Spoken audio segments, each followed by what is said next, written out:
Good evening.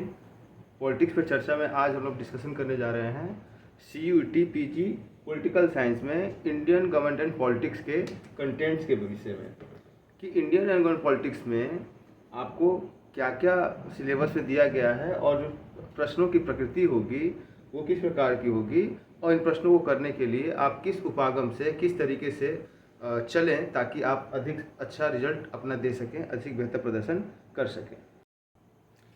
तो बात करें, सबसे पहले आपके सामने आता है कॉन्स्टिट्यूएंट असेंबली। इसका फॉर्मेशन कैसे हुआ या कैसे डेवलप हुआ, इसकी जो न्यूमरोलॉजी थी, किस पार्टी से किस लोगों से कौन कौन से लोग थे इसमें।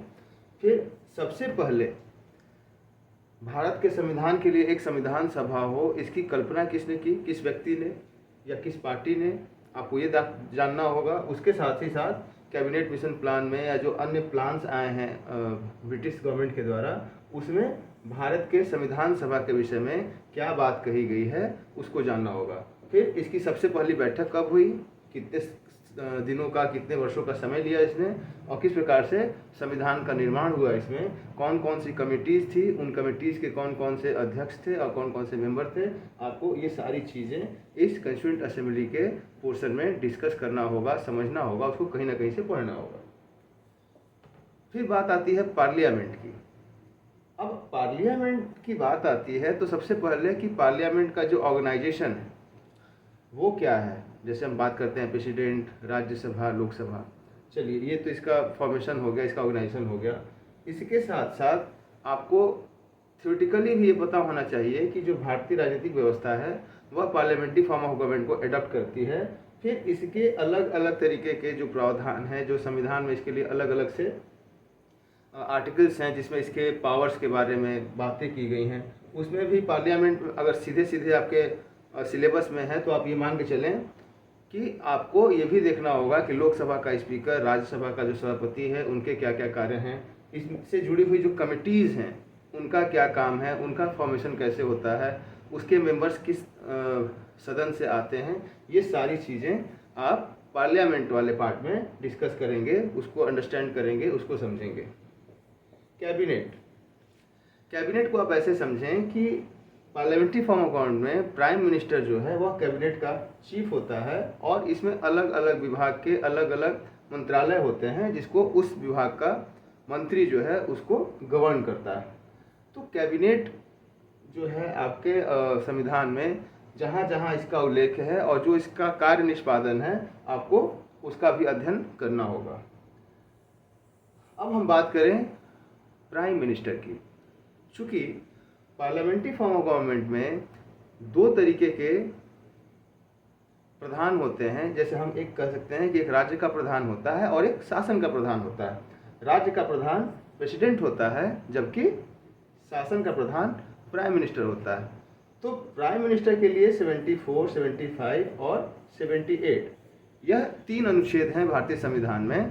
तो 74, 75 और 78 इसको तो आपको देखना ही देखना है, लेकिन इसके अलावे कैबिनेट में जो मिनिस्टरियल पोजीशंस है उसका डिस्ट्रीब्यूशन यही करता है और एक तरीके से कैबिनेट और प्रेसिडेंट के बीच में एक संवाद की जो सेतुबंध है, जो संवाद का एक माध्यम है, वह प्राइम मिनिस्टर ही होता है। इसके अलावे विदेश नीति में कई ऐसे जगह होते हैं, कई ऐसे सम्मेलन होते हैं जहां यह इंडिया को रिप्रेजेंट करते हैं।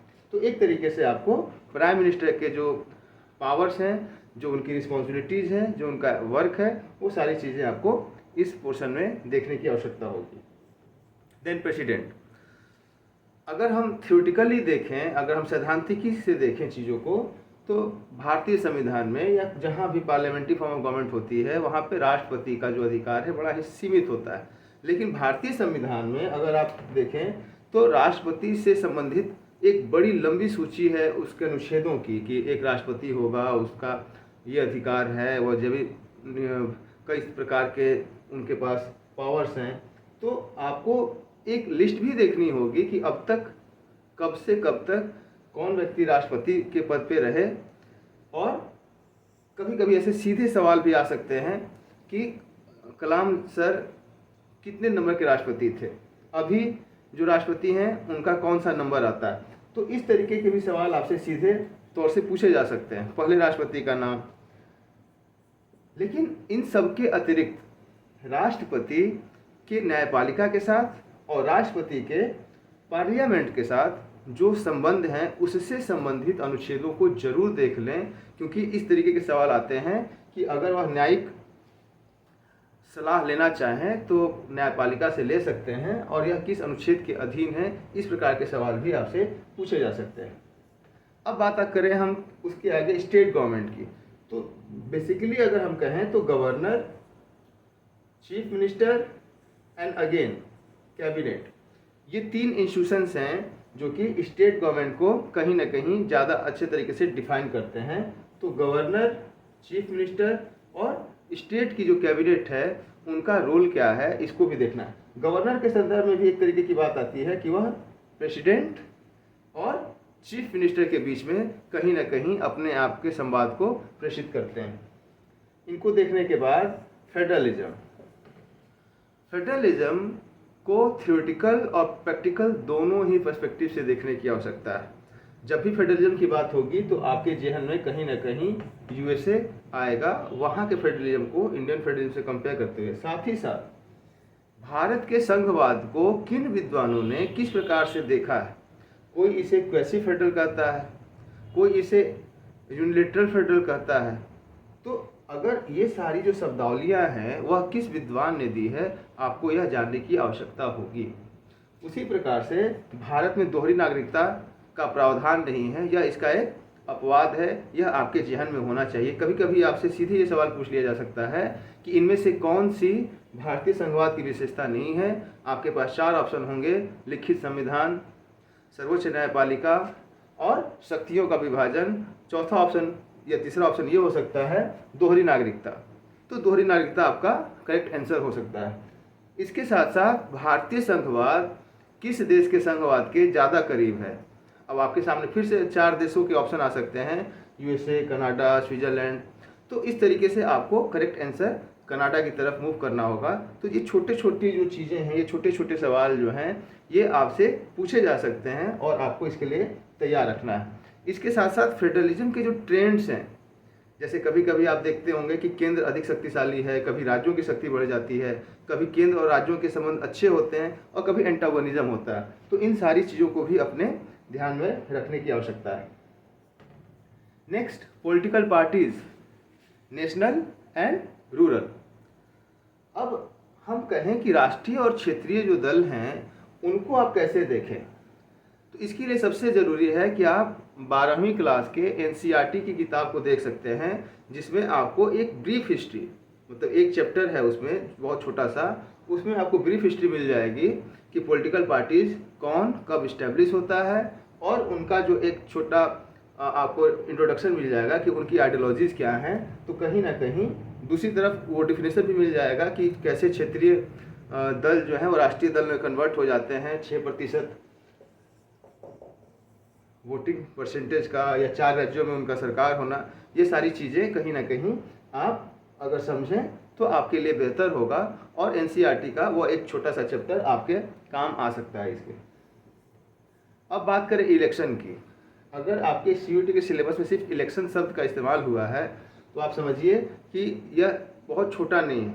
एक तो इलेक्शन का मतलब अब तक जितने इलेक्शन हुए उससे संबंधित प्रश्न, दूसरा इलेक्शन कराने के लिए जो संवैधानिक संस्था है इलेक्शन कमीशन, उसके बारे में सारा, फिर इलेक्शन कमीशन में जो लोग उस पद को सुशोभित कर चुके हैं उनके टाइम पे जो कमिटीज़ हैं, जो रिकमेंडेशंस हैं, जैसे टीएन सेशन ने जो रिकमेंडेशंस दिए हैं इलेक्शन को ठीक करने के लिए, वो सारी की सारी चीज़ें आपके इस इलेक्शन में आ जानी। तो कहीं ना कहीं आपको इसको बहुत ही गंभीरता से, बहुत ही डीपली जाकर देखने की आवश्यकता होगी। और आईजीपी में सबसे लास्ट में जो आपका टॉपिक है वह है लोकल गवर्नमेंट। अब लोकल गवर्नमेंट की बात आती है तो आपको इससे जुड़े जितने भी अनुच्छेद हैं तो वो मोटे तौर से 243 आर्टिकल 243 को पढ़ना होगा। 73वें 74वें संविधान संशोधन को जानने की आवश्यकता होगी। यह संविधान संशोधन जब आया वह साल कौन सा था, इसके अलावे आपको ये जानना होगा कि उस समय इस देश के प्रधानमंत्री कौन थे। इसके अलावे बलवंत राय मेहता कमेटी, अशोक मेहता कमेटी, ये जो सारे रिकमेंडेशंस हैं कमेटियों के, वह किस वर्ष आया, कब रिपोर्ट दी, उसके अध्यक्ष कौन थे, ये सारे सवाल कहीं ना कहीं आपके लोकल गवर्नमेंट में आने हैं।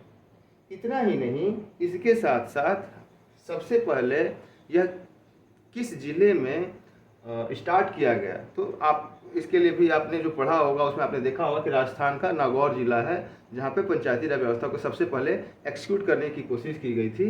तो ये सारे इतने प्रकार के जो सवाल बनते हैं। और आप दूसरी बात यह है कि पूरे सिलेबस को आप अगर देखेंगे तो आप ये समझ जाएंगे कि पूरे के पूरे CUET में जो सबसे बड़ा पोर्शन है आपके सिलेबस का वह इंडियन गवर्नमेंट एंड पॉलिटिक्स का ही।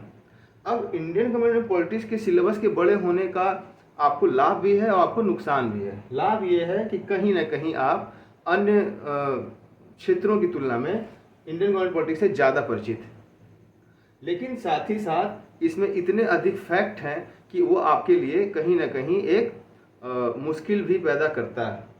खैर, ये दोनों ही आपके लिए प्लस और माइनस दोनों हैं। तो कहीं ना कहीं आप इन सारी चीज़ों को इस तरीके से इस फ्रेमवर्क में अगर देखने की कोशिश करें, इस फ्रेमवर्क में अगर अपने आप को प्रिपेयर करने की कोशिश करेंगे, हालांकि आपकी प्रिपरेशन हो चुकी होगी, फिर भी अगर आप फिर से एक बार अपने आप को रिविजिट कर लें इस तरीके से, तो मुझे लगता है कि यह आपके लिए उपयोगी होगा और आप अपने स्कोर को और बेहतर कर सकते हैं।